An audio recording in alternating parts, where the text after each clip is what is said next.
ما احنا مش هنربي ونهتم وفي الاخر ما لاقيش انتاج. لازم كل مربي يعرف ايه الاسباب اللي بتخلي الحمام يقطع بيض، وهم كذا سبب. الاسباب ديت مرتبطين ببعض.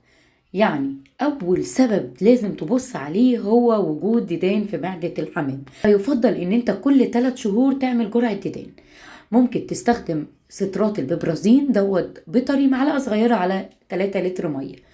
ولو اكتشفت او ظهر عندك ديدان شفتها بعينك، كرر الجرعة تاني يوم، وطبعا هتدي الجرعة ديت على عطش. وعندك بندكس تقدر تحط 5 سنتي على برضو 2-3 لتر مية، ودوت بشري. تاني حاجة هتبص هل انت مغذي الحمام كويس بكلفة متوازنة متكاملة، ولا بتقتصر على مثلا عيش وذرة صفراء اللي بيبقى فيهم نسبة كربوهيدرات عالية تؤدي لوجود دهون على المبيض، ودوت ممكن يأخر برضو في عملية الإنتاج.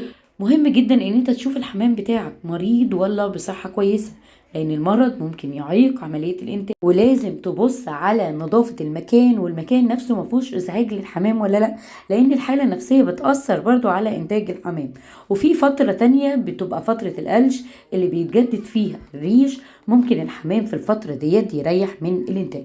وطبعا في ان الحمام يكون كبير في السن او عطال فيأخر في الانتاج. حاول تبص على كل العناصر ديت، وشوف هل الحمام متغذي كويس، ما فيهوش ديدان، المكان نظيف، ما عندهوش مرض، مش كبير في السن.